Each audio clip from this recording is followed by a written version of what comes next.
et tous les frères et sœurs qui sont connectés. Et nous voulons saluer aussi ceux qui sont loin. Que la paix de notre Seigneur Jésus-Christ soit avec nous tous à cette heure qui nous est donnée afin que nous puissions partager sa parole. Alors, le thème de ce soir est une question qui m'a été posée par notre jeune frère. Je me permets de citer son nom parce que il a envoyé des salutations à toute l'assemblée. Donc, Jérémy Rindo, il m'a confié de vous dire que il va bien aussi dans sa foi. Alors, je vais essayer d'aborder la question parce que c'était dans un contexte aussi général de l'Assemblée. Qu'est-ce que l'Église du Christ enseigne sur ces grands sujets? Mais je vais dire d'abord en introduction, vous savez que quand on est victime d'un naufrage dans la mer, souvent on dit, une fois qu'on a été secouru, chaque minute comptait pour rester en vie et les secours devraient arriver avant que la mort ou la noyade puisse frapper. Le thème de ce soir, c'est une question de vie et de mort spirituelle. Pourquoi? Parce que nous allons parler des entités, nous allons parler des esprits, nous allons parler des démons et de Satan. Mais pas de manière impersonnelle. Nous n'allons pas faire la démonologie parce que ça ne sert à rien, cette théologie. On ne va pas étudier Satan dans sa forme, dans son caractère, mais nous allons voir son impact et surtout qu'est-ce que la parole dit dans le Nouveau Testament, mais on peut regarder aussi dans l'Ancien Testament, comment est-ce que le Seigneur a ordonné à ceux qui sont devenus ses disciples de faire face justement à ces entités qui sont des esprits. Pourquoi c'est une question de vie et de mort spirituelle? Parce qu'il y a péché et péché. Il y a des péchés qui sont graves. D'ailleurs, la Bible parle de la gravité des péchés sexuels. Mais il y a des péchés qui sont mortels. Il y a des péchés qui conduisent à la mort, des péchés qui tuent, comme la communion avec des esprits, avec des démons. On ne peut pas communier en même temps sur la table du Seigneur et sur la table des démons. Tout de suite, il y a des conséquences graves. C'est la différence lorsque vous faites naufrage dans un bateau, comme Titanic, et il y a des canaux de sauvetage. On peut vous venir en aide, mais lorsque vous êtes ligoté et puis on vous attache, on attache un gros caillou sur votre cou et on vous jette dans la mer, donc vous coulez à pic. Cette question que nous allons aborder ressemble plutôt à un être, à une personne qui est ligotée et on attache sur lui une grosse pierre et on le jette à la mer. Donc il n'y a pas de temps à attendre les secours, il coule à pic. Alors, qu'est-ce que le Seigneur dit? Qu'est-ce que la parole de Dieu nous enseigne? La pratique de chasser les démons, Jésus a-t-il ordonné à chaque chrétien de chasser les démons, comme nous voyons les pratiques dans le monde dénominationnel, tel que nous l'avons appris peut-être dans le monde évangélique, ou tel que nous l'avons appris dans le catholicisme? Il est question d'une pratique qui est faite par des prêtres, mais aussi par des gens qui ne sont pas prêtres, qui sont juste des instructeurs, des catéchistes, où on expulse des démons sur des gens. Est-ce que la parole de Dieu enseigne que chaque chrétien a le pouvoir de chasser les démons? Quelle est la pratique? Qu'est-ce que la Bible enseigne? Mais d'abord, parlons du scepticisme envers le surnaturel qui se manifeste chez des personnes qui sont plus ou qui ont une vision matérialiste. Ce sont des naturalistes ou des scientifiques qui ne croient pas justement à ces choses ou à ces manifestations surnaturelles ou à ces êtres spirituels qui ne sont pas des humains. Mais il y a aussi certains croyants, de manière plus ou moins subtile, qui ne croient pas non plus, même si c'est écrit noir sur blanc dans la Bible, qu'il y a des êtres, des esprits, des démons, des choses comme ça, des anges déchus. Il y en a qui ne croient pas, ou il y en a qui ont simplement peur, une peur bleue. Cette doctrine ou cet enseignement paraît gênant à un grand nombre de ceux qui se réclament du Seigneur. Mais c'est un sujet d'actualité dans un monde mystique tel que nous vivons aujourd'hui. C'est un sujet souvent minimisé, passé sous silence. D'ailleurs, il y a un homme célèbre, Baudelaire, qui disait du diable que sa plus belle ruse consiste à nous persuader qu'il n'existait pas. Tout donne à croire que cette ruse a marché et qu'elle a convaincu beaucoup plus de gens qu'on le croit. Alors, il y a ceux qui nient l'existence des démons et même du diable. Ils considèrent que c'est juste une métaphore et ils sous-estiment son intelligence et sa ruse.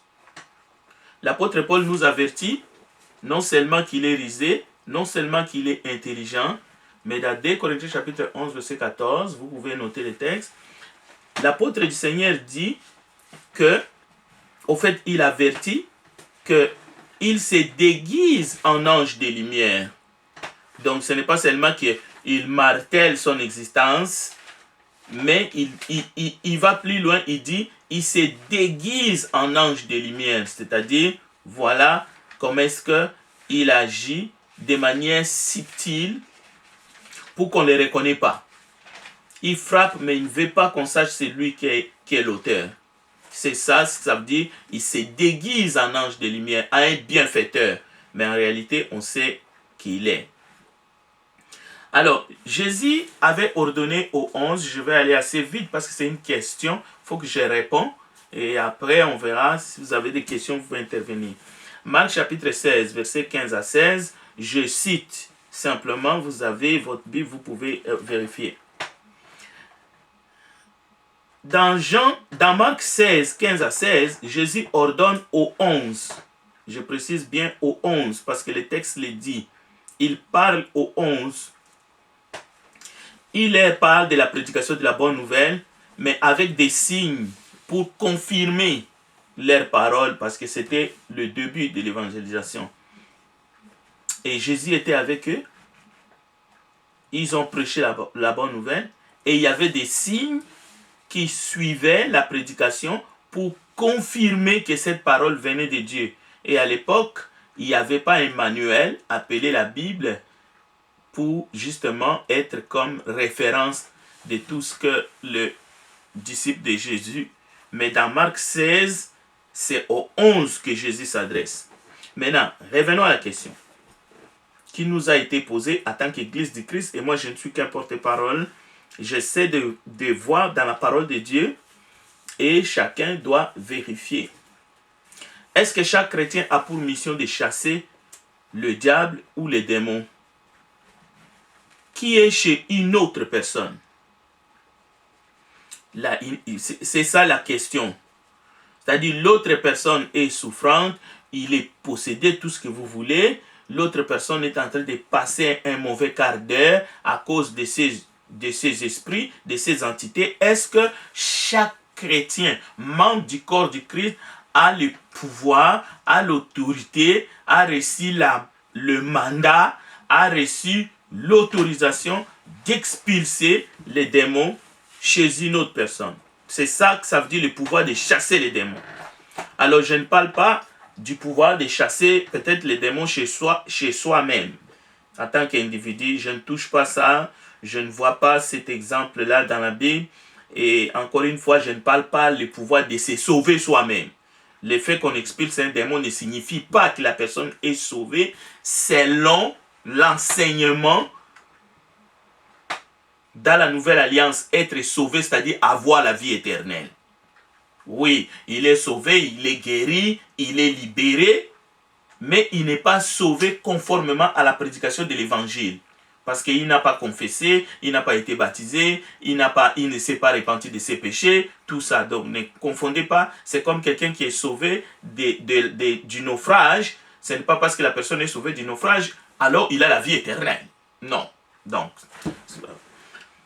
alors, la réflexion va se diriger dans le sens de nous permettre d'être honnêtes, sincères avec les Écritures. Il y a des phénomènes étranges dans le monde aujourd'hui.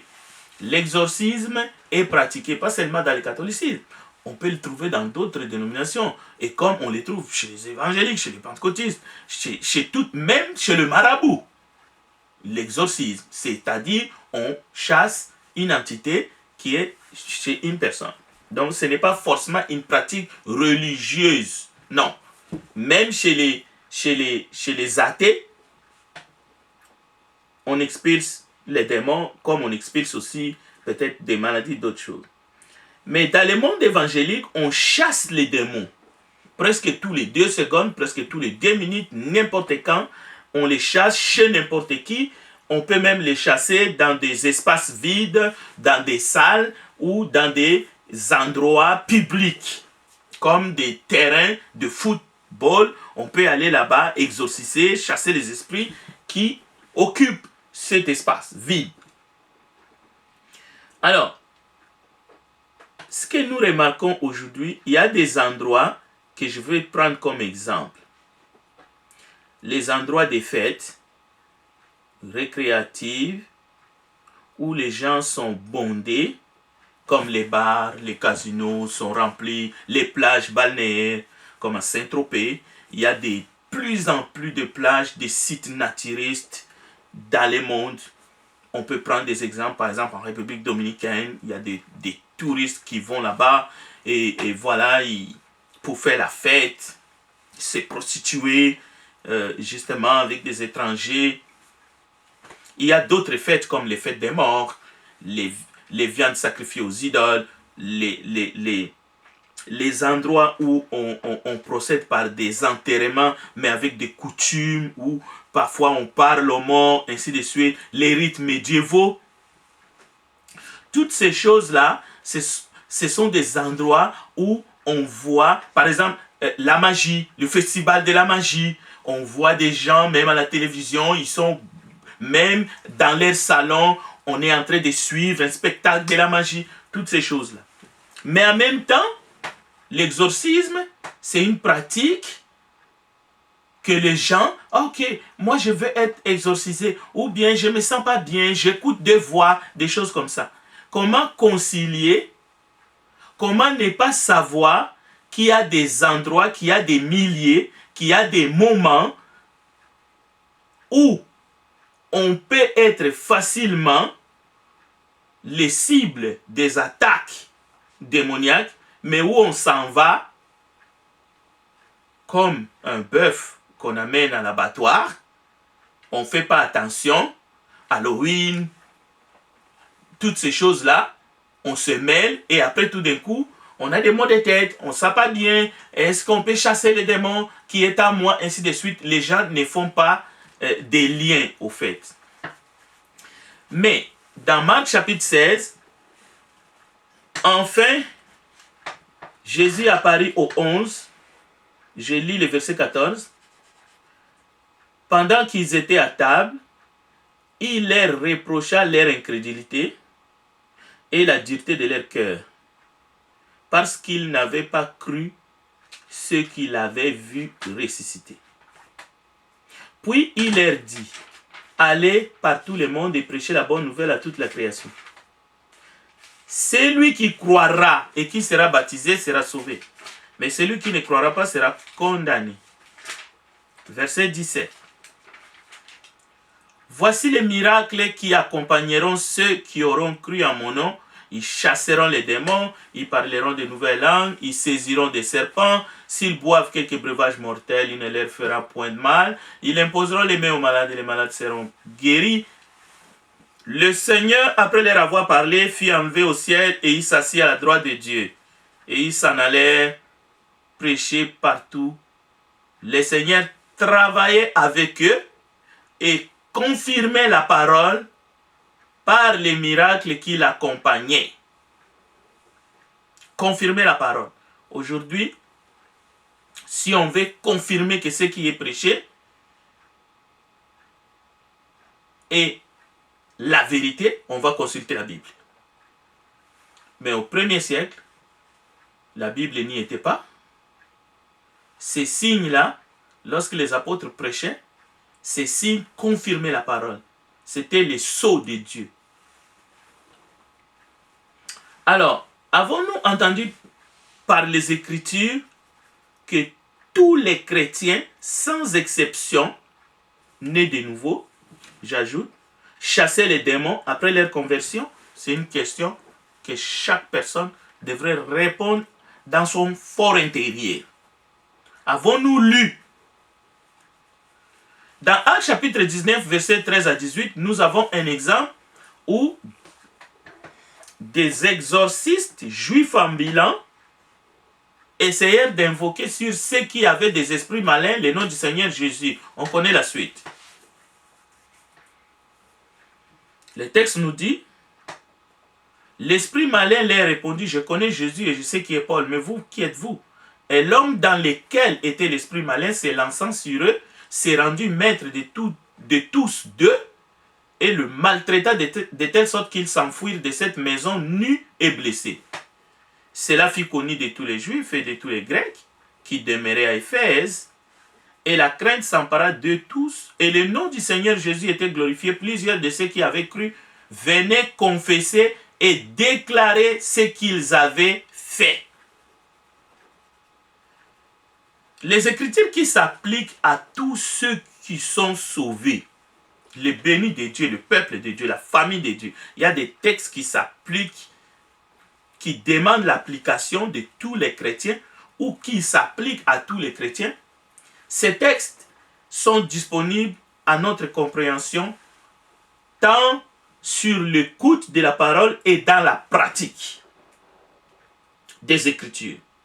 Par exemple, Luc chapitre 10 nous dit, les 70 revinrent avec joie, disant, Seigneur, les démons même nous sont soumis en ton nom.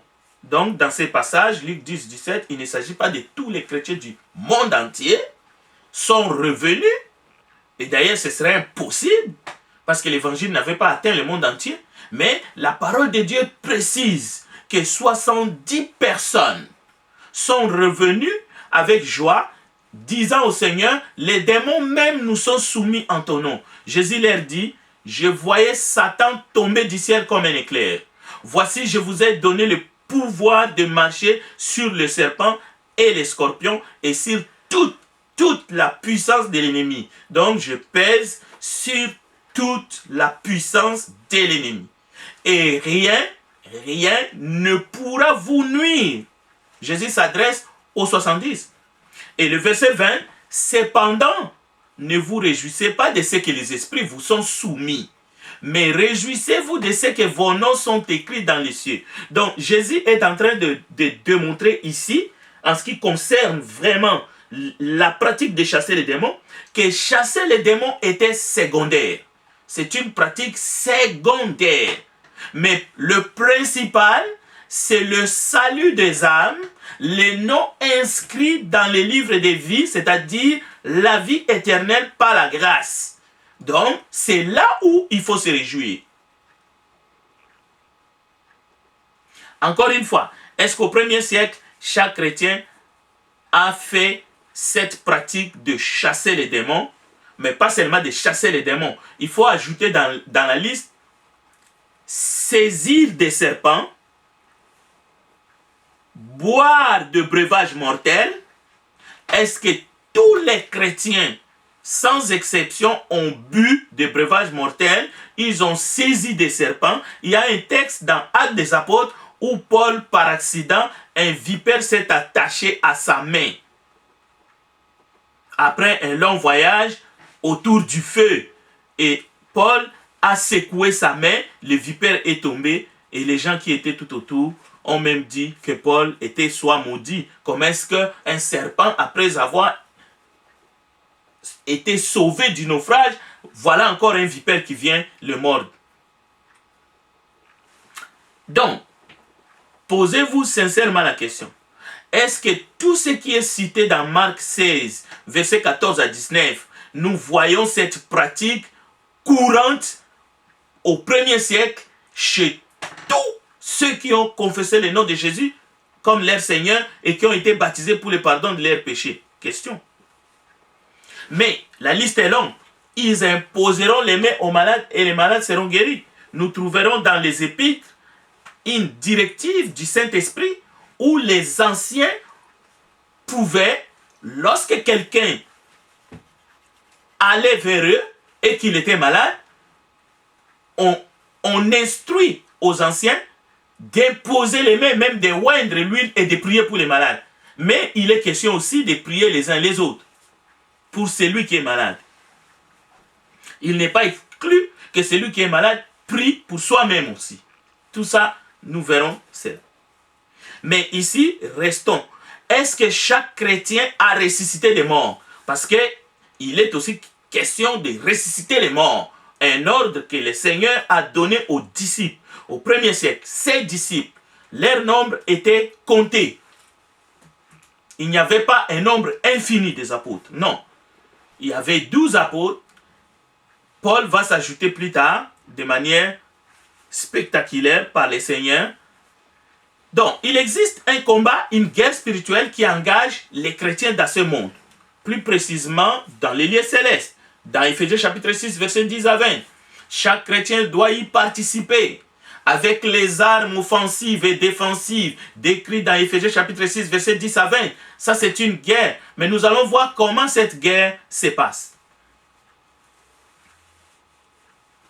Selon la parole de Dieu. Alors, si vous lisez Éphésiens chapitre 6, verset 10 à 20, aucune allusion est faite sur la pratique de chasser les démons. Aucune. Dans Éphésiens chapitre 6. Sans vouloir dire que la pratique de chasser n'est pas biblique, nous ne les voyons pas au 1er siècle. Nous voyons quelques disciples ont reçu l'ordre, même le Seigneur lui-même l'a fait. Mais est-ce que cette pratique, nous les retrouvons tout au long des évangiles et dans les épîtres chez tous les chrétiens et jusqu'au 21e, 22e siècle que nous sommes? Alors, examinons Éphésiens chapitre 6, verset 10 à 20. Alors, je disais, aucune allusion faite sur les armes qui sont citées dans Éphésiens 6, 10 à 20, qui rejoint la pratique de chasser les démons au nom puissant de Jésus-Christ. Mais nous allons chercher à comprendre qu'est-ce que cela veut dire pour nous, le nom puissant de Jésus-Christ dans notre foi aujourd'hui. Éphésiens 6, versets 10 à 20. Donc, le Seigneur Jésus et certains disciples ont véritablement chassé des démons et même des démons qui parlaient. Mais après le séjour de Jésus-Christ, de Christ dans le séjour des morts, par sa résurrection, la Bible nous dit Jésus nous apporta la victoire. Nous sommes maintenant plus que vainqueurs par celui qui nous a tant aimés. Cela veut dire les techniques de délivrance aussi, il doit y avoir un changement. Il y a changement de sacerdoce, mais étant donné que la résurrection du Seigneur, déjà sa mort, il est allé dans les séjours des morts, il a ravi la clé de la mort, il a ravi la clé de séjour des morts, il y a un certain nombre de choses, il y a des données qui ont été modifiées. Je prendrai l'exemple des Hébreux qui furent délivrés de la main de Pharaon dans le territoire en Égypte. Mais en Christ, nous sommes tous, juifs, grecs, non-juifs, délivrés de l'esclavage, du péché et de la mort. Donc, dans les deux cas, il y a délivrance, mais ça ne se passe pas de la même façon. Moïse était en Égypte, devant Pharaon, mais Jésus-Christ est allé, il est venu sur la terre pour détruire les œuvres du diable, mais par la foi, nous sommes délivrés de nos péchés, nous sommes délivrés de la mort et nous sommes délivrés justement du péché. Alors, comment est-ce que le nom puissant de Jésus-Christ nous aide, nous est favorable comme le premier disciple, le premier chrétien, et Jésus lui-même, par son autorité, il expulsait les démons chez des gens qui étaient malades et qui en souffraient. Nous allons voir les messages adressés à l'Église. Par exemple, dans 2 Corinthiens 6, verset 15, il est dit quel accord y a-t-il entre Christ et Bélial? Déjà, il y a un désaccord. Il n'y a pas accord, ça veut dire il n'y a pas communion. Il n'y a pas complaisance. C'est pour cela qu'on a donné quelques exemples où les gens du monde, ils vont pieds et mains liés et ensuite ils cherchent l'exorcisme. Cela veut dire vous allez dans des endroits, dans des orgies volontairement et après vous voulez qu'on vous délivre. Alors on va voir quel type de délivrance justement les gens ont besoin aujourd'hui. Qu'est-ce qui est disponible en Christ? Ce n'est pas le simple fait de voir quelqu'un au nom de Jésus, Satan, tu sors. Non, oui, au premier siècle, on a vu ces choses. Aujourd'hui, je ne pense pas que c'est ce que la Bible enseigne. La Bible nous enseigne, par exemple, de résister au diable, il fuira loin de nous. Ce qui n'est pas la même chose avec chasser les diables au nom de Jésus par un slogan chez des gens, n'importe qui.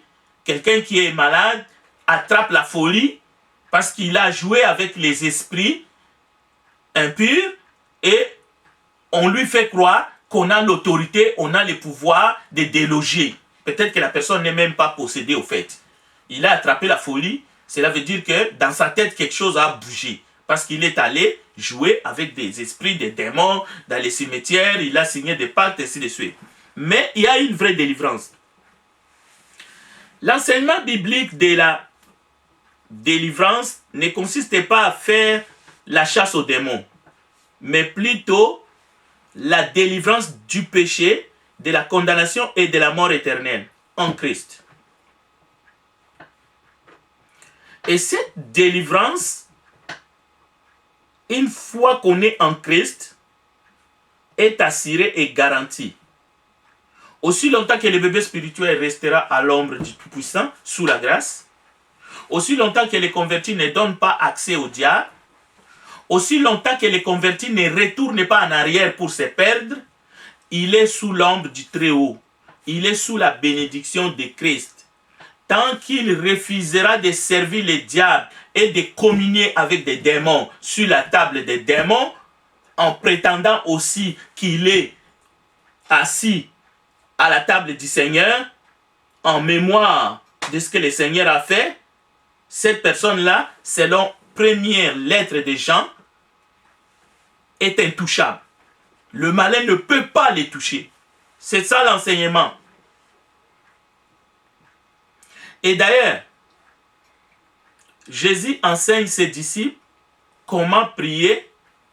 Il leur dit qu'il faut qu'ils demandent, en reconnaissant leur vulnérabilité, d'être délivrés du mal ou d'être délivrés du malin. Matthieu chapitre 6, verset 13. Ne nous expose pas à la tentation, mais délivre-nous du malin. C'est la reconnaissance de notre vulnérabilité. Même si on est croyant, même si on est chrétien, même si la Bible dit que le malin ne nous touchera point. Mais la pensée occidentale, la pensée moderne, nie même la notion du diable et des démons. C'est une sorte de mythologie, c'est de la superstition. C'est ça que les gens disent. Mais en même temps, quand ça va mal, les gens courent pour aller chercher les exorcistes. Aux chrétiens dans l'église, la parole nous exhorte. Aucune tentation ne vous est survenue qui n'ait été humaine, et Dieu qui est fidèle ne permettra pas que vous soyez tentés au-delà de vos forces. Mais avec la tentation, il préparera aussi les moyens d'en sortir afin que vous puissiez la supporter. Ça, c'est la tentation. Mais lorsque la parole de Dieu dit dans Romains 8, « J'ai l'assurance que ni la mort, ni la vie, ni les anges, ni les dominations, ni les choses présentes, les dominations, y compris les esprits impurs, les démons, les diables, Mais ni les choses présentes, ni les choses à venir, ni les puissances, ni la hauteur, ni la profondeur, ni aucune autre créature, pas même un ange, ne pourra nous séparer de l'amour de Dieu manifesté en Jésus-Christ notre Seigneur. Romains 8, 38 à 39. C'est la vérité.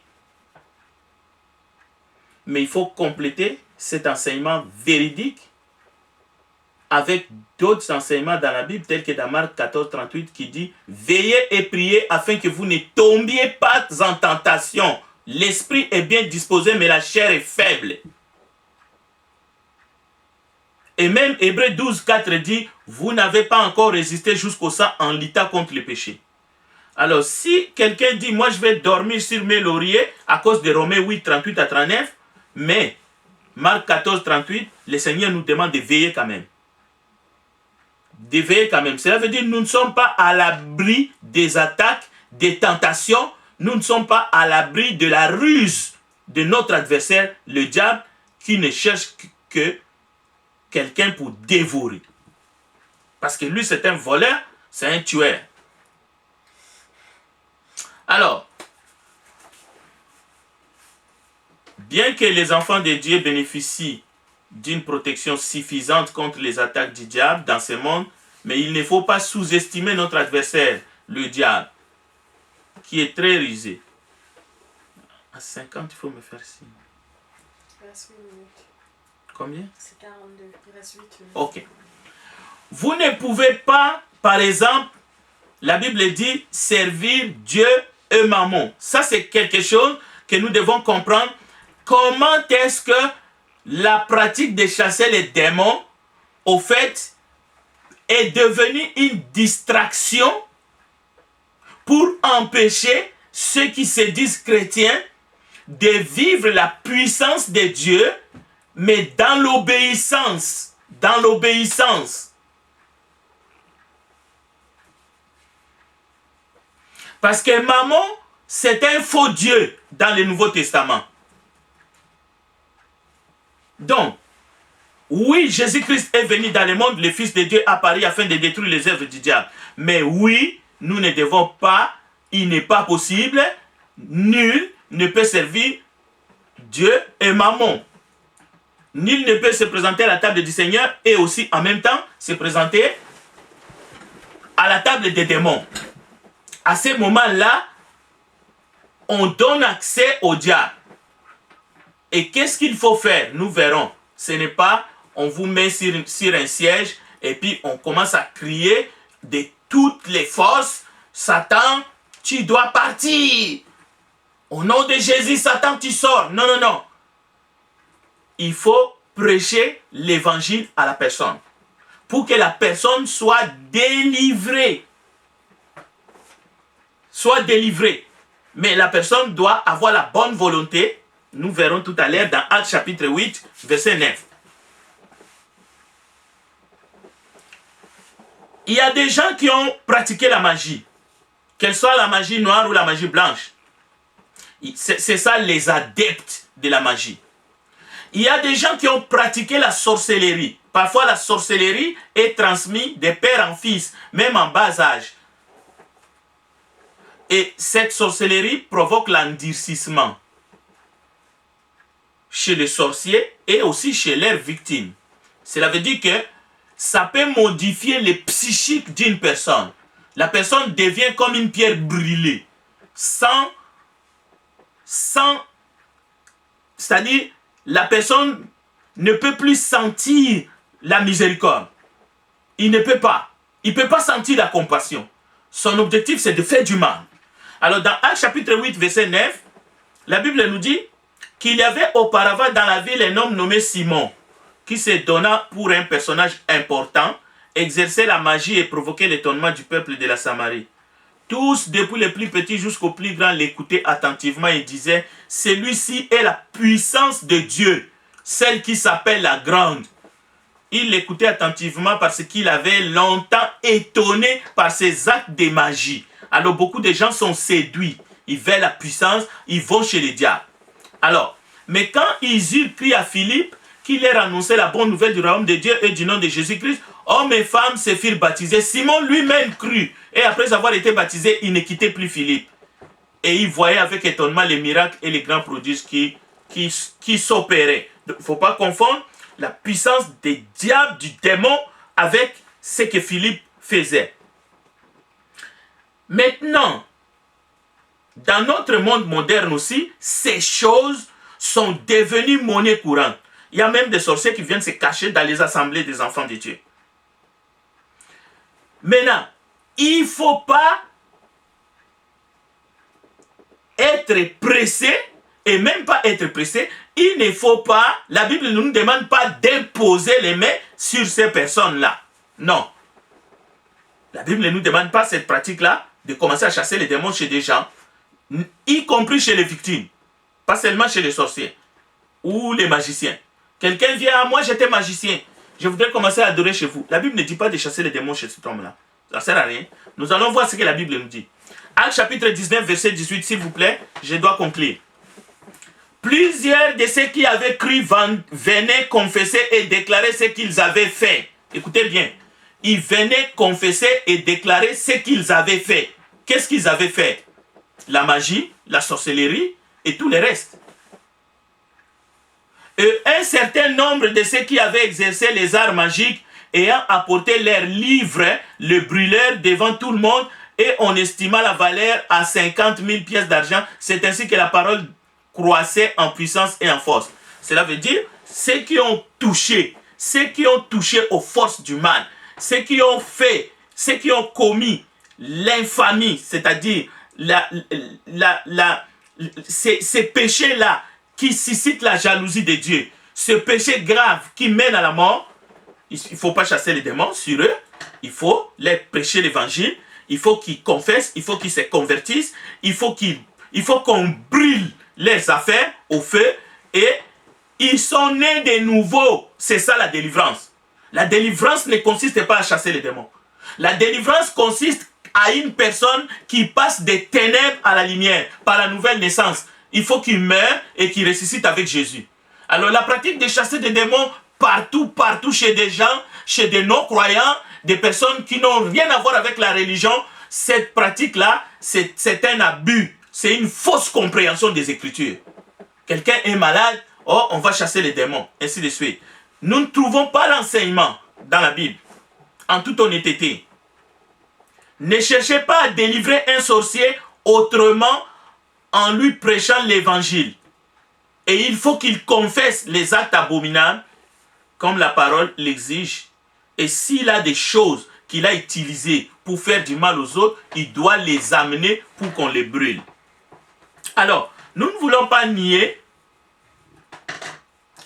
nous ne voulons pas nier que Jésus n'a pas chassé les démons et que les disciples n'ont pas chassé les démons au premier siècle. Mais nous disons, après la résurrection de Jésus, nous avons des ordonnances claires et nettes telles que ne pas se mettre sur la table des démons, ne pas servir maman, vous ne pouvez boire la coupe du Seigneur et la coupe des démons. Nous devons résister au diable. Et nous devons prêcher l'évangile. Parce que la délivrance consiste justement à la délivrance des âmes, c'est-à-dire que les âmes doivent quitter le royaume des ténèbres et passer au royaume du Fils de Dieu, notre Seigneur Jésus-Christ. Donc, que le Seigneur nous aide à ne pas tomber trop bas, mais plutôt à suivre les enseignements tels que les apôtres nous ont enseignés. Il y a des dons qui ont été opérationnels, que les uns ont reçus, mais on ne peut pas l'appliquer à tous les chrétiens du monde entier. Autrement, si tous les chrétiens ont le pouvoir de chasser les démons, mais pourquoi on fait des camps, des dispensaires où les chrétiens eux-mêmes viennent et ils tombent, ils se relèvent, ainsi de suite? Ce sont des abus, une mauvaise compréhension des Écritures. Que Dieu bénisse sa parole. Je retourne la parole à notre frère Enrico qui nous dirige dans les cantiques ce soir. Merci à vous tous de m'avoir écouté. But période des questions, des commentaires. Et vous avez une question ou un commentaire, vous êtes bienvenus.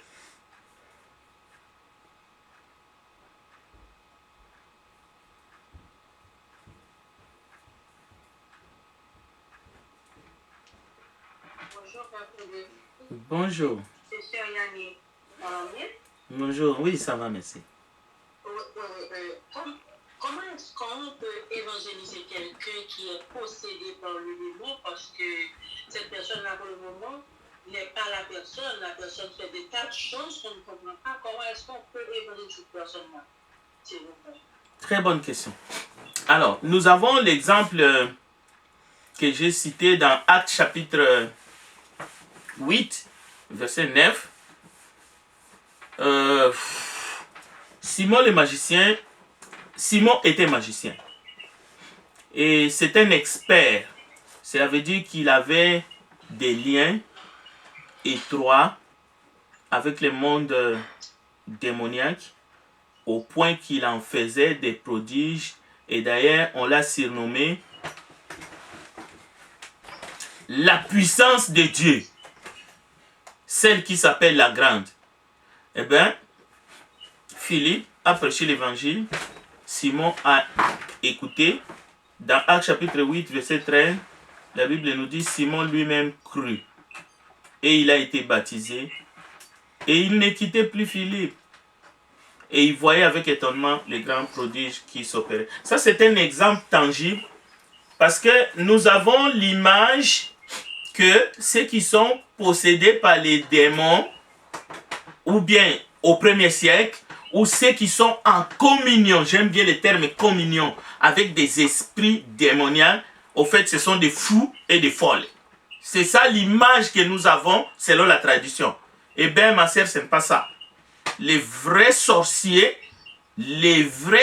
qui ont mangé des milliers de personnes, c'est des personnes polies, qui marchent avec des cravates, qui ont des maisons, qui sont tranquilles. Et lorsqu'il parle, il est devant vous, vous ne pouvez même pas penser que cette personne-là, c'est un féticheur, il est en communion avec le diable. Vous ne pouvez pas imaginer. C'est vrai qu'il y a des cas de maladie. Quelqu'un qui est pris, par exemple, avec un problème psychiatrique. Ça, ce sont des cas autres que j'ai déjà dit.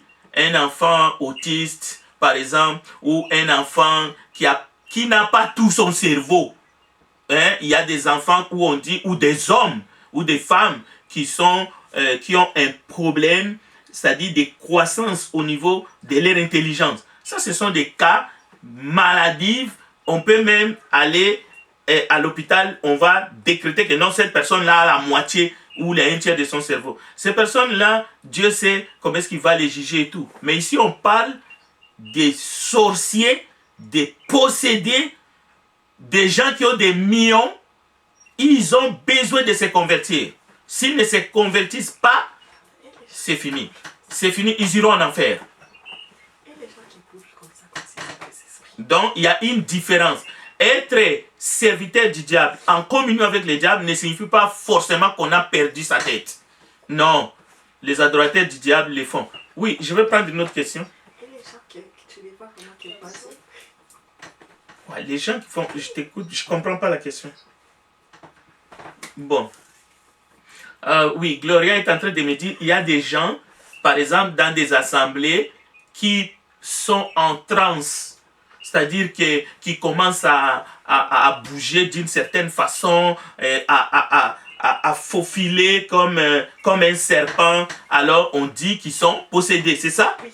Alors ça, ce sont des manifestations. Quelqu'un peut être épileptique, il tombe et puis il s'agite là, il écume. Et on a un cas comme ça dans la Bible, d'un enfant qui tombait dans le feu. Et Jésus a dit, ces démons-là ne peuvent sortir qu'avec le jeûne. Et les disciples n'étaient pas capables de chasser ces démons.